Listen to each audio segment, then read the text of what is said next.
Hai semuanya, Assalamualaikum warahmatullahi wabarakatuh. Hari ini ada pertanyaan lagi ini di kolom komentar yang ada di YouTube, yaitu dari Kak Sherina Aminuddin.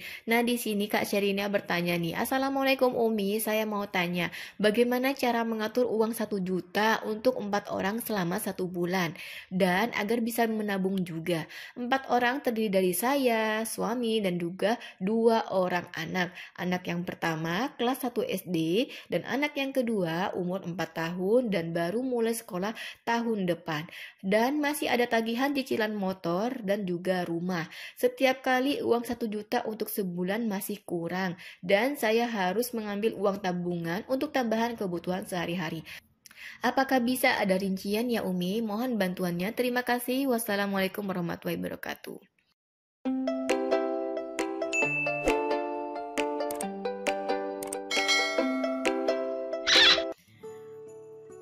Terima kasih untuk semua bunda-bunda yang sudah menuliskan di kolom komentar, dan juga terima kasih untuk bunda-bunda yang sudah menonton video ini. Semoga bunda-bunda masih dalam keadaan sehat dan juga rezeki yang lancar jaya. Nah, oke, untuk Kak Sherina, terima kasih untuk pertanyaannya. Di sini Umi akan tuliskan beberapa rangkuman yang dimana untuk Kak Sherina sendiri di sini ada gaji 1 juta dengan tanggungan 4 orang, yaitu ada 2 anak. Yang pertama kelas 1 SD dan juga yang kedua berumur 4 tahun yang insya Allah tahun depan itu sudah masuk sekolah TK. Nah, untuk tagihannya di sini Umi nggak tahu nih ya berapa nih tagihan cicilan rumah dan juga berapa tagihan cicilan motor. Nah, untuk setiap bulannya katanya Kak Sherina selalu kekurangan, selalu ambil tabungan untuk menutupi kebutuhan sehari-hari. Nah, bagaimana cara mengatur keuangan 1 juta ini menurut Umi? Oke, lanjut di sini kita akan langsung bahas. Di sini Umi akan coba merincikan apa saja yang dikeluarkan di tiap bulannya. Berhubung Kak Sherina di sini nggak ada pengeluaran yang rinci, jadi di sini Umi alokasikan sesuai dengan takaran secara umum ya. Jadi untuk takaran-takaran di sini silakan disesuaikan lagi. Jangan sampai kalian lo di sini Umi tagihan listrik bisa lebih dari itu atau bisa kurang dari itu, silakan disesuaikan lagi ya. Karena di sini Kak Sherina itu nggak menjabarkan dengan jelas berapa di tiap bulannya. Oke, lanjut saja di sini untuk biaya PLN dan PDAM. Di sini Umi alokasikan 200.000. Jadi sekali lagi di sini itu hanya pengalokasian secara umum saja ya. Jadi silakan dialokasikan lagi, silakan dirubah lagi beberapa rincian yang ada di sini. Kemudian untuk beras di sini Umi alokasikan di tiap bulannya itu 200.000. Kemudian untuk bulanan pasar. Nah, untuk bulanan pasar di sini ini tuh artinya belanja ke pasar untuk kebutuhan sayur, lauk dan juga bumbu-bumbu gitu ya, senilai 400.000. Yang artinya di tiap minggunya itu 100.000 per minggu. Jadi silakan ya Bunda Sherina ini untuk mengatur nih untuk 100.000 itu bisa dapat sayur apa, lauk apa, dan juga bumbunya apa. Kemudian untuk bulanan di sini untuk sabun mandi, odol gitu ya. Siapa tahu butuh sabun cuci. Kemudian juga untuk kebutuhan gas di dapur yang tiap bulannya Umi alokasikan itu 200.000.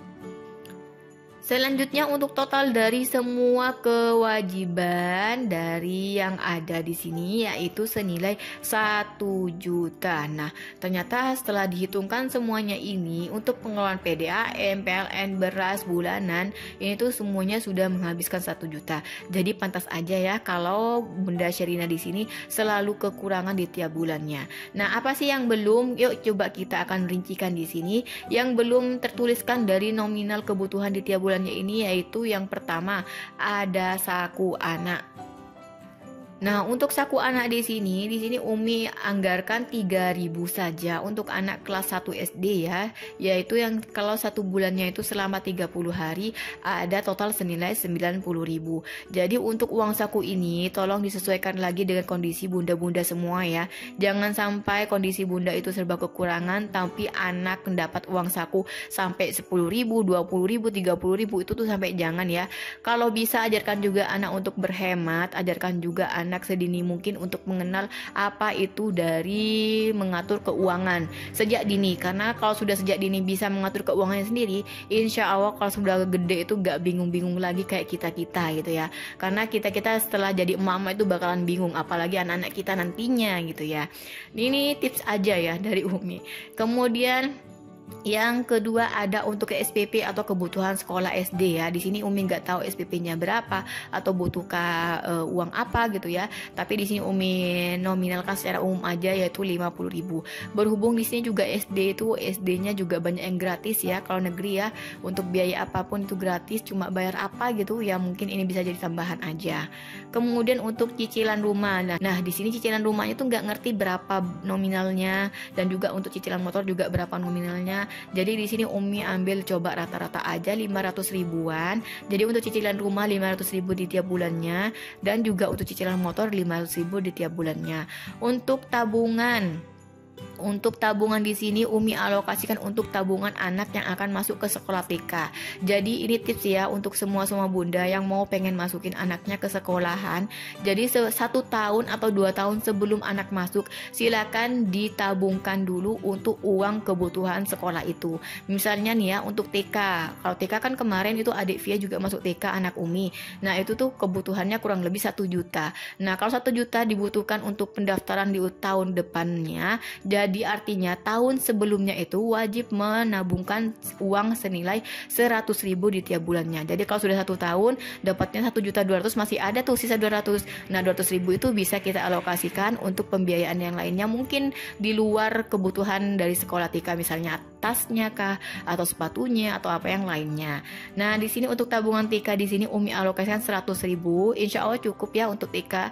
Kalau misalnya TK-nya juga yang milihnya yang gede lebih mahal, silakan dialokasikan lagi berapa yang harus ditabungkan sebelum anak masuk ke sekolah TK. Dan selanjutnya untuk kebutuhan darurat. Nah ini tabungan darurat ini dibutuhkan atau digunakan di tiap bulannya itu harus ada senilai 100 ribu. Tabungan darurat ini digunakan untuk apa? Misalnya nih ya ada tetangga sakit, butuhkan ya oleh-oleh atau buah tangan untuk jenguk, atau ada yang lahiran atau ada yang meninggal gitu ya. Jadi ini tuh hanya untuk jaga-jaga saja, siapa tahu keuangan di tiap bulannya sudah habis, jadi kita bisa pakai keuangan darurat yang sifatnya sementara ini. Kemudian untuk bensin atau lain-lainnya, di sini Umi nggak tahu juga ya bensinnya berapa atau butuhnya berapa. Di sini Umi alokasikan 100 ribu di tiap bulannya. Nah, untuk selanjutnya di sini berapa total semua nilai dari yang belum terpenuhi di sini. Nah, di sini setelah kita tambahkan, ternyata di sini ada total senilai 1.440.000. Jadi minus dari tiap bulannya dari Bunda Sherina di sini ada senilai 1.440.000. Nah, bagaimana caranya supaya kita itu bisa mengalokasikan uang 1.440.000 ini tanpa kita mengambil tabungan di tiap harinya ya? Yang pertama yaitu wajib menambah pekerjaan. Nah, supaya nggak bingung mau menambah berapa di tiap bulannya, supaya nggak terlihat berat di kepala, tanggungan 1.400.000 itu kayaknya gede banget tiap bulannya gitu ya. Nah, supaya lebih hemat, supaya lebih enteng aja di pikiran gitu ya. Karena kalau pikiran sudah enteng, insya Allah itu ide cemerlang itu pasti akan muncul gitu ya. Nah, caranya yaitu 1.440.000 ini silakan dibagi sesuai dengan kemampuannya. Misal nih, aku mau kerja di tiap minggunya, jadi harus dibagi menjadi 4 minggu. Atau aku pengen nyicil aja lah tiap harinya kerja, yang penting enjoy, yang penting nggak sampai pusing gitu ya. Oke, silakan dibagi jadi 30 hari. Jadi untuk 1.440.000 ini kalau kita bagi menjadi 4 minggu, itu artinya dalam tiap minggu Bunda Sherina wajib menambah 360.000. Jadi tiap minggunya itu wajib nambah pekerjaan yang sehingga totalnya itu semuanya terkumpul 360.000 rupiah. Kemudian untuk perharinya, misalnya aku tuh pengennya kerja harian aja supaya lebih enteng. Oke, gak apa-apa, nanti kita bagi langsung jadi 30 hari, yang dimana perharinya hanya dibutuhkan 48.000 saja. Nah, insya Allah mencari uang 48.000 per hari, insya Allah bisa lah ya, dengan jual gorengan kah, atau jual nasi, atau jual jadi buruh cuci, atau jadi buruh angkut, atau jadi ojek online gitu ya, atau jadi apa saja pokoknya yang setiap hari harinya harus mendapatkan 48.000. Nah, dengan seperti ini, insya Allah Bunda Sherina tuh gak bakalan berhutang atau gak bakalan ambil tabungan. Eman-eman tabungannya sudah disisihkan, susah payah disisihkan malah dihabiskan untuk kebutuhan sehari-hari. Jadi untuk tabungan silakan ditargetkan untuk masa depan, silakan untuk apa saja. Yang penting jangan sampai dicongkel, eman-eman ya. Jadi tiap bulannya kita bisa tambahkan lewat pekerjaan yang dimana 48.000 ini per hari insya Allah sudah mencukupi untuk semua kebutuhan yang ada. Nah, untuk sedekah silakan disisihkan sesuai dengan kemampuan pribadi. Di sini Umi nggak nominalkan sedekahnya berapa karena memang keadaannya yang seperti ini. Jadi kalau memang ada uang lebih dari apapun itu silakan disedekahkan. Oke, sekian saja ya dari Umi. Semoga bisa bermanfaat.